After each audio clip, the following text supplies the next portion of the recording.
Olá pessoal, tudo bem? Como é que vocês estão? Espero que estejam todos bem. Vamos dar início à nossa sexta aula do módulo de suporte emergencial à vida. O tema da nossa aula de hoje vão ser três situações relacionadas a acidentes aí com vítimas, tá? Que são as hemorragias, os choques e as lesões de tecidos moles, tá? Então a gente vai falar durante a aula sobre essas três situações. A gente vai entender um pouquinho cada uma delas, a definição, né? Qual é a tratativa, os sintomas, que são situações corriqueiras, né? Dentro de organizações, dentro do nosso dia a dia e que para quem deseja, né, atuar aí nos primeiros socorros como socorrista ou como brigadista precisa entender esse quadro geral desses três tipos de situações aí, tá bom? Eu espero que vocês consigam assimilar as informações que são passadas nessa aula, né? Que vão ser passadas nessa aula e que eu consiga passar para vocês de maneira mais clara e direta possível, tá bom? Então é isso, pessoal. Boa aula a todos aí. Pessoal, a gente vai começar então falando das hemorragias, tá? Então, o que seria uma hemorragia? A hemorragia é a perda de sangue do sistema circulatório devido à ruptura dos vasos sanguíneos. A gravidade de uma hemorragia é medida pela quantidade e rapidez que o sangue é extravasado, é perdido, tá? Então a hemorragia ela é caracterizada pelo rompimento de um vaso sanguíneo, né? Lá na frente a gente vai ver que dependendo do vaso sanguíneo que é rompido, a hemorragia vai ser mais grave ou menos grave, que é o que a gente pôde perceber aqui. A gravidade das hemorragias vão estar relacionadas com o local que foi rompido esse vaso. E aí, dependendo do vaso que foi rompido, vai vazar mais sangue ou menos sangue. Então, numa hemorragia que está sendo jogado fora do organismo muito sangue, é uma hemorragia mais grave. Já aquela hemorragia que está jogando menos sangue, pouco sangue para fora do organismo, é uma hemorragia menos grave, tá? A hemorragia, ela vai poder ser classificada basicamente aí em dois tipos, tá? A hemorragia externa e a hemorragia interna. O que seria uma hemorragia externa, tá? A gente vai ver mais detalhadamente, mas basicamente o que seria? É aquela hemorragia que é visível ao exame clínico. Então você olhou ali para a vítima, você vai conseguir enxergar essa hemorragia.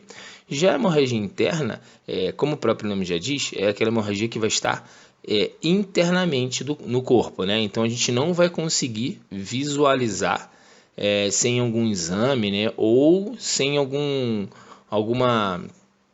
detecção ali mais detalhada para a gente poder colocar como uma hemorragia interna, tá?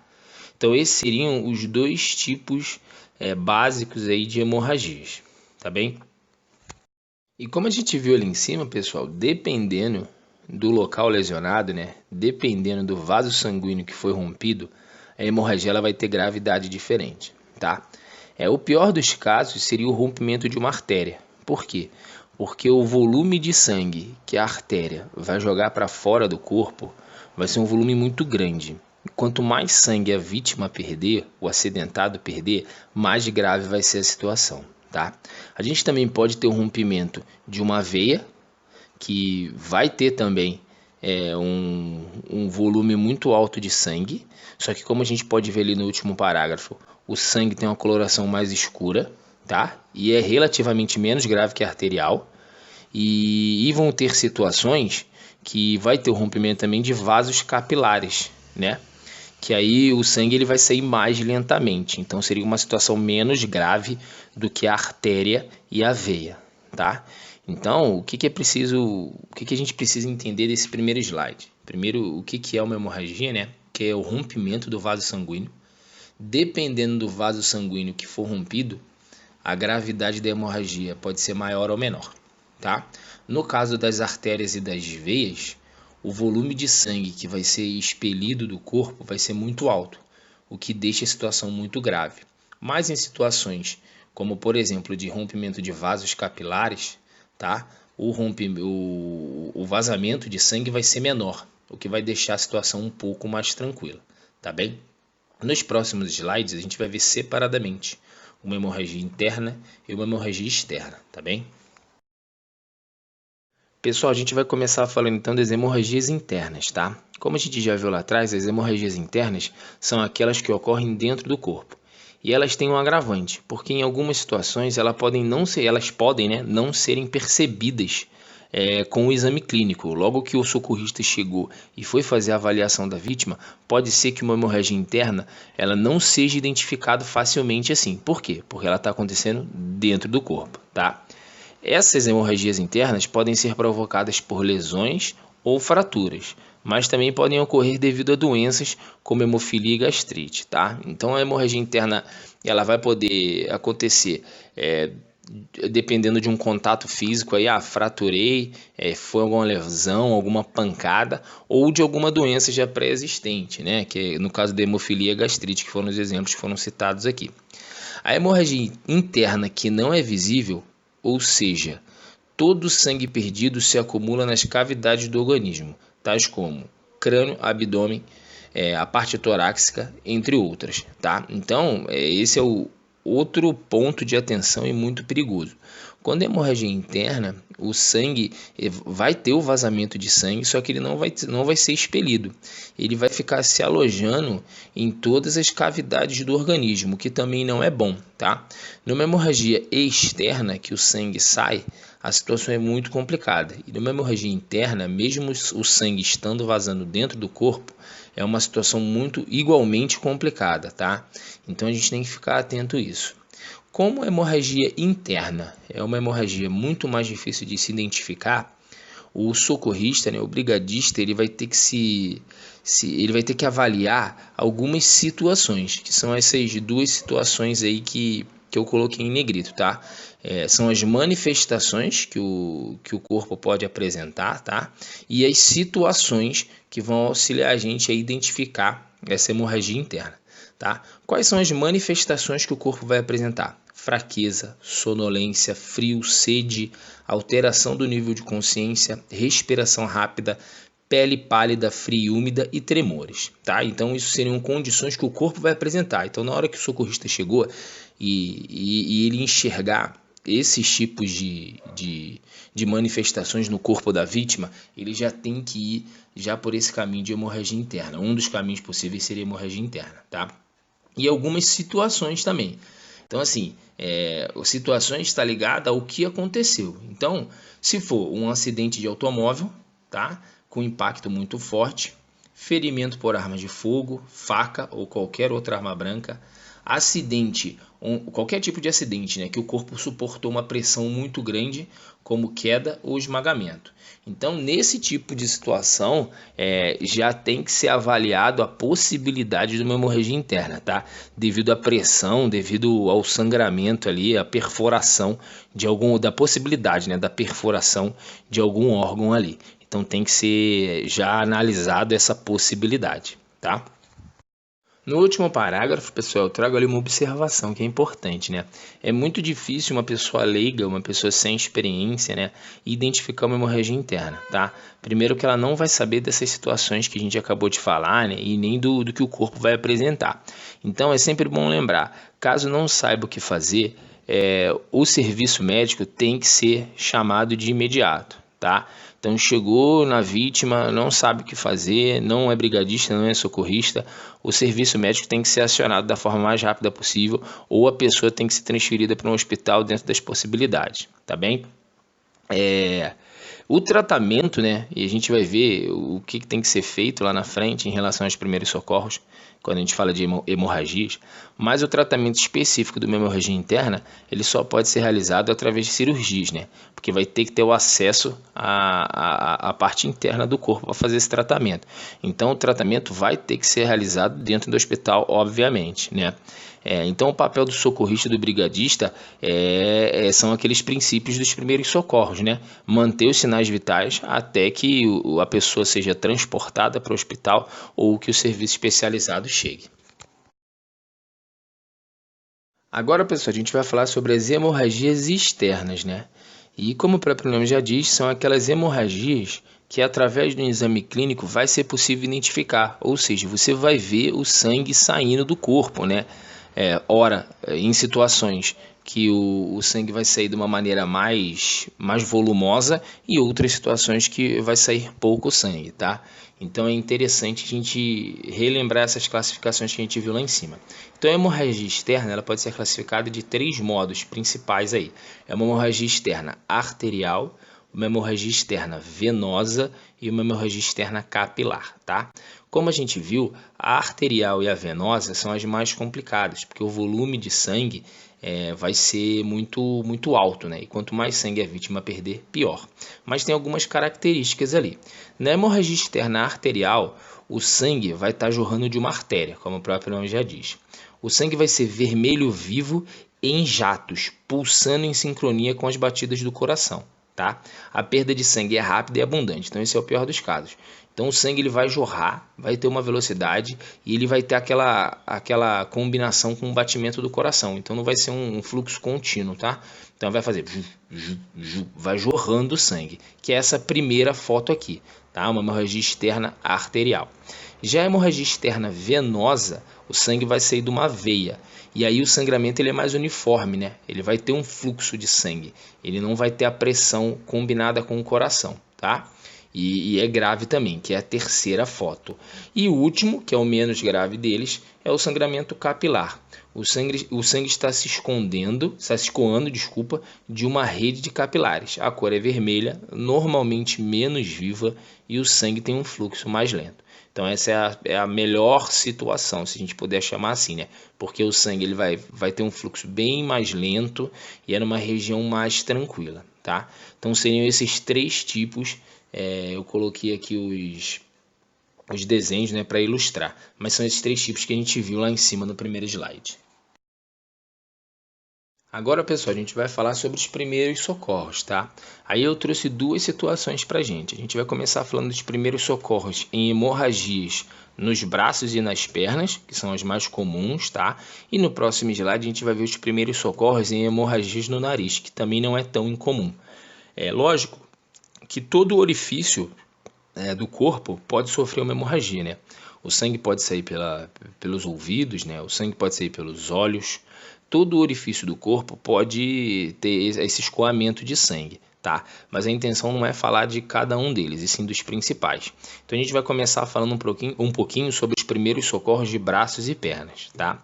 Então, em um local ali, em uma situação onde o acidentado está com uma hemorragia externa, né, nos braços ou nas pernas, a gente tem alguns métodos que podem ser seguidos, tá? Que são esses 3 métodos que eu coloquei aí. Primeiro, uma compreensão direta. Como o próprio nome já diz, você vai comprimir o ferimento diretamente. Então, é feita uma pressão direta sobre a ferida, usando um pano limpo ou um curativo, tá? Que é a figura número 1 aqui, ó, controle da hemorragia. Então essa figura, na verdade essa figura da direita, ela relata pra gente a compressão direta. Então ele fez a compressão aqui, tá? E depois tapou o ferimento, né, para evitar ou diminuir a saída do sangue, e por último cobriu o acidentado para evitar o choque. A gente vai falar de choque na próxima, a gente vai entender melhor o que é isso, tá? Outro método que a gente pode utilizar também em hemorragias externas, em braços e pernas, além da compressão direta, é a elevação do membro. Então, é deixar o fluxo sanguíneo contrário, né? Então, se for no braço, levantar o braço para o fluxo sanguíneo não chegar no ferimento. Vale para a perna também, tá? Então, o próprio nome já diz, é elevação do membro. E por último, tem uma outra estratégia que é a compressão indireta. Então, você vai fazer uma compressão próximo à ferida ou em algum local ali que esteja no caminho da ferida para evitar o fluxo de sangue, tá? Que no caso é o conhecido torniquete. Só que aí tem uma observação que a gente tem que ficar atento. Para a gente aplicar o torniquete somente quando existir amputação traumática do braço ou da perna, com sangramento abundante e que não tenha respondido às técnicas anteriores, tá? Então a compressão indireta, que seria aí o torniquete, a gente tem que deixar por último, tem que deixar de última opção, tá? Ela não é ideal, porque quando você interrompe o fluxo sanguíneo, isso vai necrosar, né, a parte danificada e pode gerar uma amputação futura. Por isso que tem que ser de última opção e quando a situação já estiver muito complicada, tá? Então é só essa observação que a gente tem que ficar atento nesse método de compressão indireta, tá bem? Agora no próximo slide a gente vai ver um pouquinho sobre os primeiros socorros quando a gente tem uma hemorragia no nariz. Bom, pessoal, a hemorragia no nariz, ela é comum, né? Na verdade, depende, até quando a gente é mais novo, né? Geralmente em crianças é uma situação comum, tá? Do corpo, mas em algumas situações pode ser relacionado a alguma batida, algum acidente, né? Então a gente tem que ficar atento e saber o que fazer, tá? Então nos casos de sangramento do nariz, olha o que a gente tem que fazer. Primeiro, sentar a vítima com a cabeça para frente, para evitar que a mesma engula sangue, evitando náuseas e vômitos, tá? Então aquela situação de quando o nariz está sangrando, você jogar a cabeça para trás não é o ideal. O ideal é você jogar a cabeça para frente e deixar o sangue sair em excesso ali e você não engolir, para não piorar a situação, dependendo do caso, tá? Pressionar as narinas com o seu dedo indicador e o polegar em forma de pinça durante 10 minutos. Então vocês vão tapar a passagem do nariz, vão respirar pela boca, né? Então vocês vão fechar o nariz com o indicador e com o polegar, tá? Orientar a vítima a respirar pela boca, claro, porque o nariz vai estar fechado. Após cessar o sangramento, orientar a vítima para não assoar o nariz, evitar esforços e também evitar a exposição ao calor. Então, depois que o sangramento parar, se o sangramento parar depois desse procedimento, a vítima, o acidentado, não vai poder fazer movimentos bruscos, né, com o nariz, como assoar, inspirar muito forte, né? A questão do calor também prejudica muito, então tem que ser dada essa orientação, tá? Aí tem outra situação, caso o sangramento persista, tem que repetir esse passo a passo 2 vezes. Sentou, colocou, abaixou a cabeça, né? Tampou o nariz, respirou pela boca e esperou o sangramento cessar, tá? Durante 10 minutos. Então você vai fazer isso 2 vezes. Mas se mesmo assim não parar o sangramento, a vítima vai ter que ser levada imediatamente para o serviço de saúde, porque aí pode estar ligado com uma hemorragia interna, tá? Pode ser que não seja só uma hemorragia externa ali, pode ser que a situação do corpo, dentro do corpo, esteja mais grave, né? Então por isso que ele tem que ser levado de imediato para um atendimento médico aí. Como o sangramento é no nariz, né? Então a pessoa vai estar com uma locomoção, na maioria das vezes, bem tranquila, então o acesso ao hospital vai ser mais fácil. Agora, pessoal, a gente vai mudar, né? Agora a gente vai falar um pouquinho sobre os choques, tá? A gente já viu a questão das hemorragias, já entendeu o que é e qual seria a tratativa ideal. Agora a gente vai falar um pouquinho sobre os choques. Então seria uma vítima com quadro de choque, tá? Esse choque não é o choque elétrico, tá? Esse choque que a gente vai falar agora é uma situação que o corpo vai estar suscetível, né, em casos de acidente ou em casos que o corpo saia da normalidade, tá? Então o que seria um choque? O choque é um quadro clínico com risco à vida em que o fornecimento de oxigênio para os órgãos é baixo, causando danos a esses órgãos, às vezes até a morte, tá? Então o choque ele vai estar ligado à falta de oxigênio e sempre oriundo, né, sempre originado de alguma situação, que é o que a gente vai ver mais para frente, tá? O choque ele pode ter diversas causas, que foi causas clínicas, né? O que seria? Volume de sangue reduzido, função de bombeamento do coração inadequada, alargamento excessivo dos vasos sanguíneos, tá? Então essas seriam 3 possibilidades ali para o corpo entrar em choque. Uma ligada à quantidade de sangue, outra ligada ao coração, né, ao bombeamento do coração, e a outra à dilatação dos vasos, tá? Que são quadros também que vão ser originados de acordo com o acidente, de acordo com a doença da pessoa, tá? Dependendo do caso aí. Aí, pessoal, quando esse choque ele for causado devido ao bombeamento do coração ou volume de sangue, as pessoas vão se sentir, né, letárgicas, sonolentas ou confusas. E sua pele vai se tornar fria e suada. frequentemente azulada e pálida, tá? Então esses seriam alguns sintomas clínicos ali, né? Na hora de analisar, vai ser isso que a pessoa vai estar apresentando. Já quando o choque ele é resultado da dilatação excessiva dos vasos sanguíneos, a pele vai ficar ruborizada e quente, e o pulso vai estar forte e vigoroso, em vez de fraco, tá? E o que isso é importante? Para a gente distinguir quando é uma situação e outra, tá? Pessoas que estão em choque devem ser mantidas aquecidas e posicionadas de modo que as suas pernas fiquem elevadas, tá? São administrados líquidos intravenosos e às vezes medicamentos para ajudar a restaurar a pressão arterial, tá? Então a pessoa em choque vai apresentar essa alteração na pressão, tá? Geralmente a pressão baixa. Então, além desse quadro clínico, as pessoas que estão em choque, seja por um motivo ou por outro, o socorrista ali vai ter que ficar atento à pressão arterial dessa pessoa, tá? Para poder manter os sinais vitais, que é o que a gente viu lá na primeira aula, tá bom? Embora a hipotensão, ou seja, a pressão baixa arterial, seja geralmente a causa do choque, a pressão arterial pode não ser baixa nos estados iniciais do choque. Então vamos lá, só para a gente entender. A pessoa vítima, o acidentado, está apresentando um quadro de choque, mas qual que é o caminho? Primeiro, teve algum motivo, aconteceu alguma coisa, um acidente ou alguma doença pré-existente que fez o organismo dela passar por essas três situações que a gente viu aí. Um volume de sangue reduzido, uma função de bombeamento irregular do coração ou a dilatação dos vasos sanguíneos, tá? Essas três situações vão levar ao quê? Uma baixa da pressão. E aí que é o perigo. A pressão do corpo não pode baixar, porque aí a pessoa vai literalmente entrar em choque e vai dar um problema, né, para a sequência aí da condição vital dela, tá?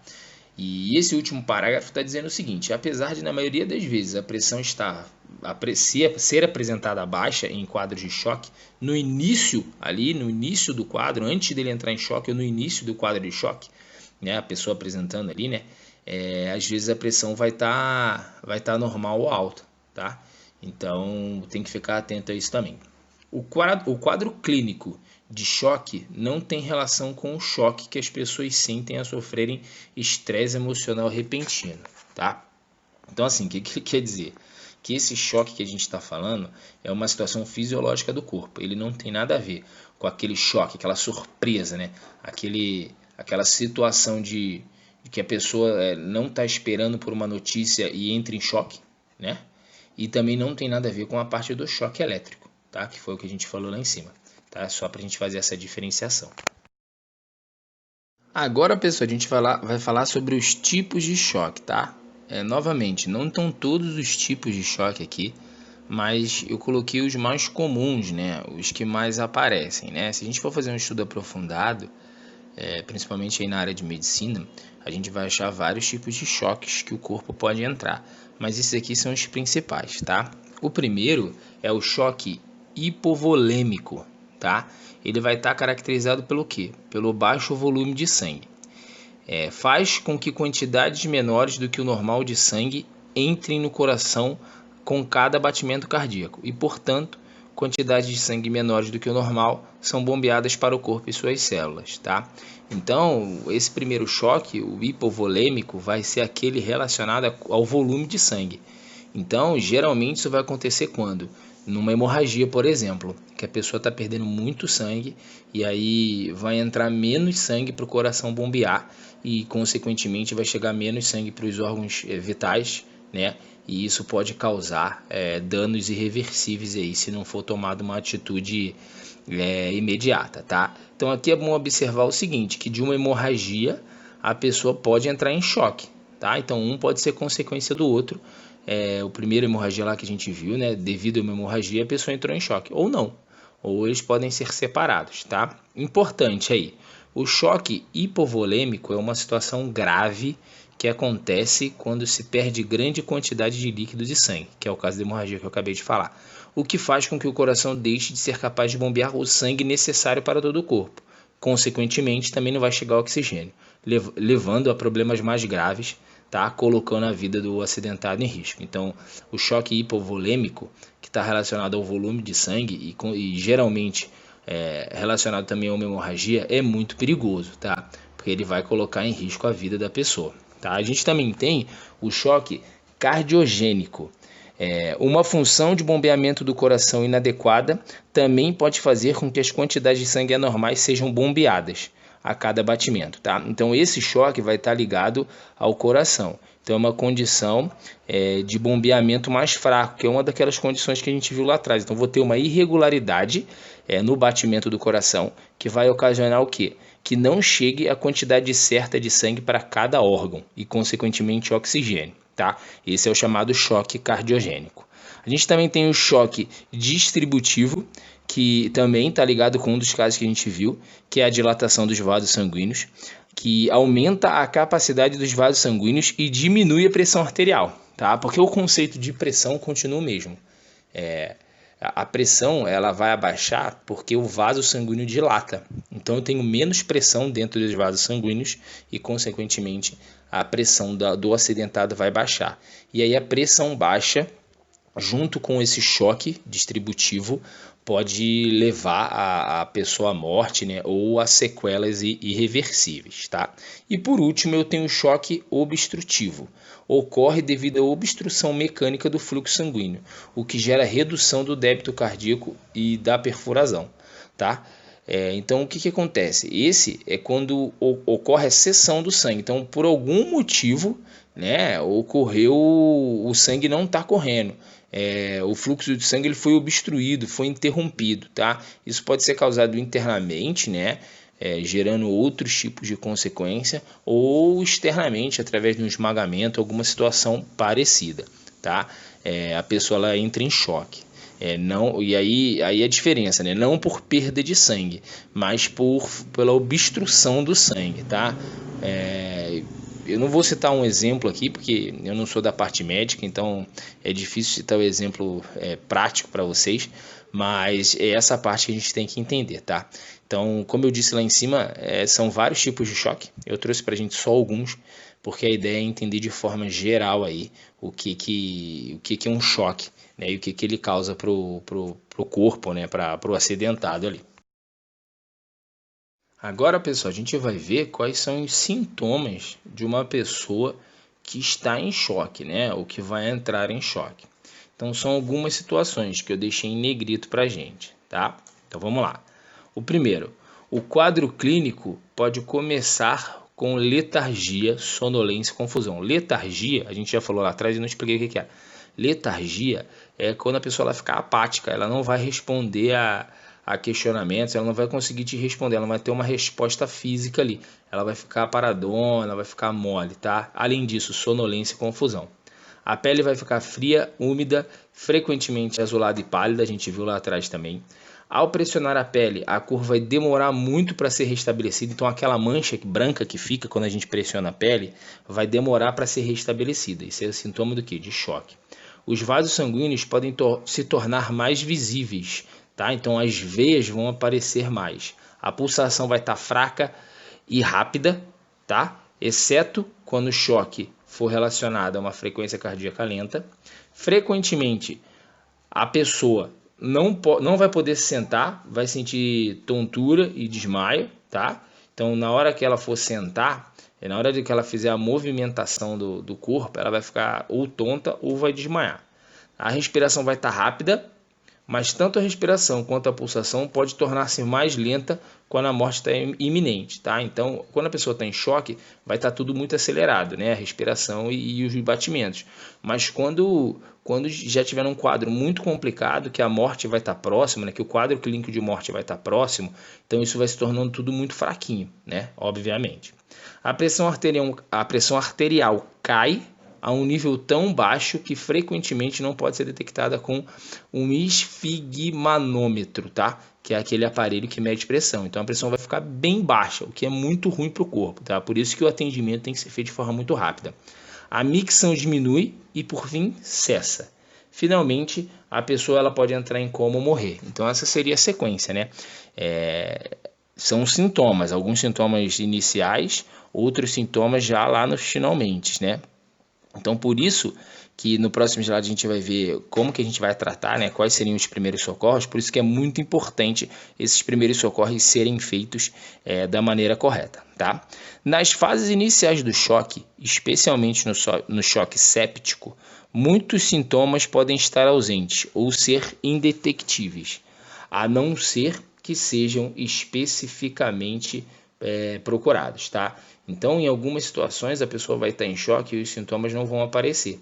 E aí, quanto maior for a experiência, né, quanto maior for o entendimento, quanto melhor for feita a análise primária e secundária, para entender o que aconteceu, mais fácil vai ficar de identificar, tá?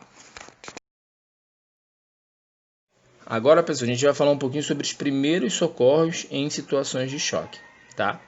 Então, aquela premissa de análise primária e análise secundária ter que ser feita é mantida. Então, eu já fiz análise secundária e análise primária e já identifiquei ali algumas situações, tá? E já com conhecimento dos sintomas do choque, eu já identifiquei também que a pessoa está em choque, tá? Primeira coisa, vai realizar uma inspeção rápida na vítima, né? Que está dentro lá da análise primária e secundária.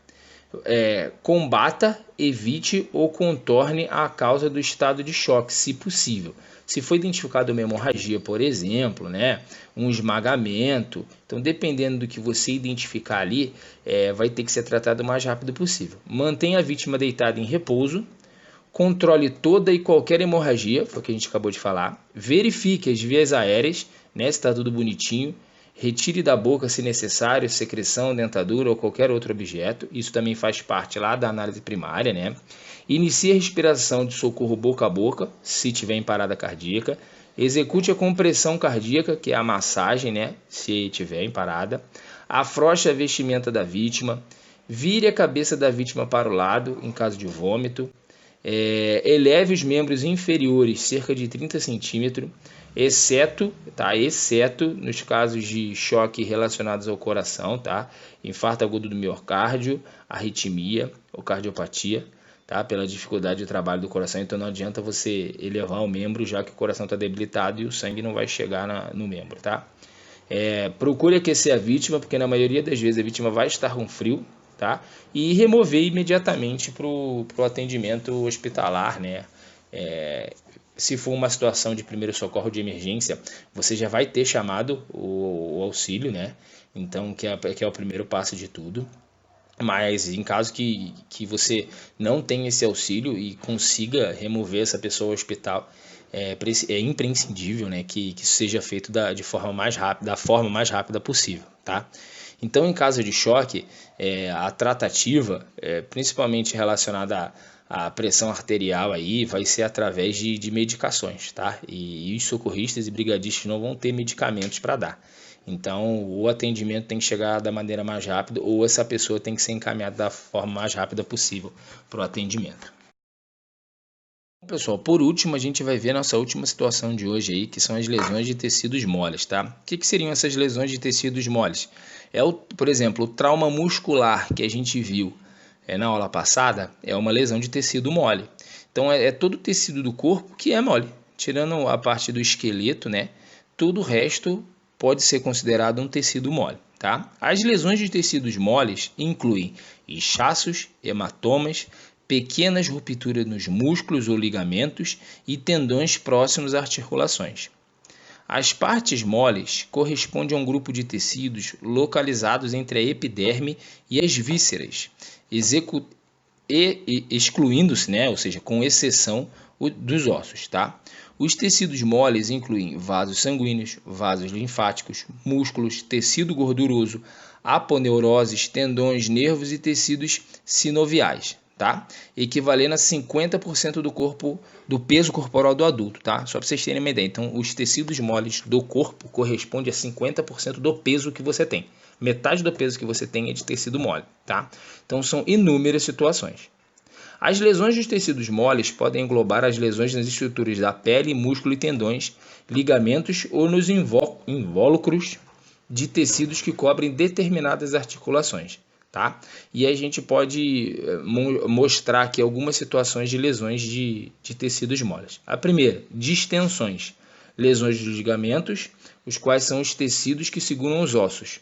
Então, o ligamento é aquele tecido que segura o osso, tá? Então, são as distensões. As entorses, lesões nos músculos, nos tendões que ligam ou fixam esses músculos, tá? E também hematomas, que são hemorragias dos tecidos da pele, tá? E tudo isso são consideradas, né, lesões nos tecidos moles. Esses tipos de lesões são frequentes, geralmente são bem passageiras, são rápidas. Agora, pessoal, a gente vai falar um pouquinho sobre as causas e os sintomas desse tipo de lesão, tá? Antes da gente falar dos sintomas e das causas, a gente vai entender um pouquinho mais o que são essas distensões e entorses, tá? E os hematomas, que são geralmente a consequência dessas lesões, né? O que vai permitir que a gente identifique essas lesões, tá? As distensões e entorses são causadas por torção súbita ou acentuada, alongamento ou contração muscular. Tais forças distendem ou rasgam mesmo as fibras do músculo, tendão ou ligamento, que vai estar muito ligado ao trauma muscular, né, que a gente viu na aula passada. Então, como eu falei, o trauma muscular é uma lesão de tecido mole. Podem mesmo causar a separação do músculo, tendão ou ligamento do seu ponto de fixação. Tá? Já os hematomas, geralmente causados por golpe ou pressão direto na área lesionada. Tá? Então, isso aqui está muito atrelado à definição que a gente viu na última aula, tá? As distensões, as entorses e os hematomas.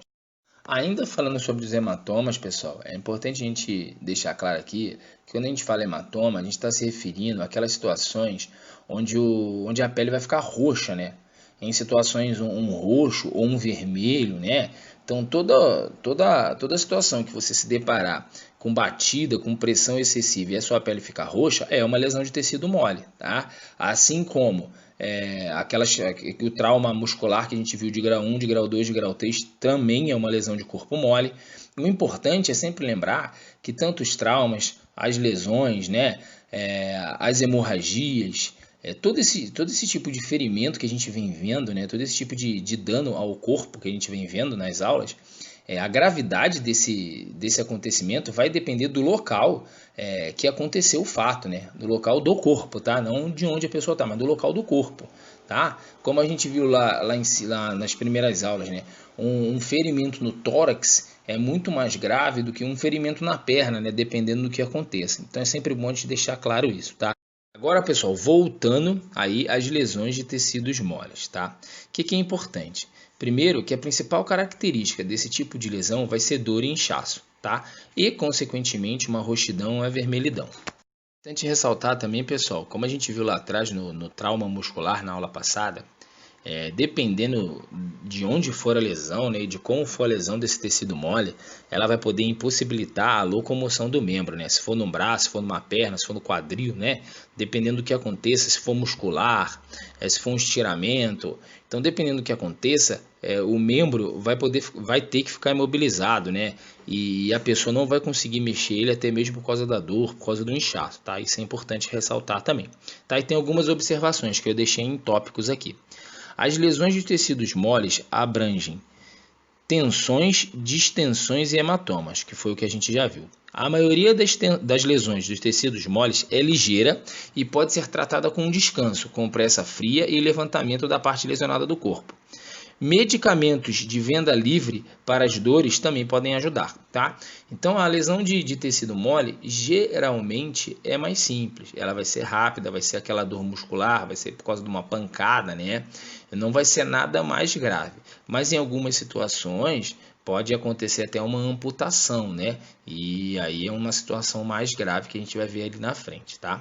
Mas vão ter situações também, pessoal, que essa lesão do tecido mole pode ser mais grave, tá? Que é o caso das amputações, né? Se ocorrer uma amputação traumática ou devido a algum acidente de algum membro, né? Então, também vai ser considerada uma lesão de tecido mole, tá? Então, esse seria um quadro mais grave desse tipo de lesão, né? Porque eu vou ter uma amputação, tá? De um dedo, de um pedaço da mão, né? De um pedaço do pé.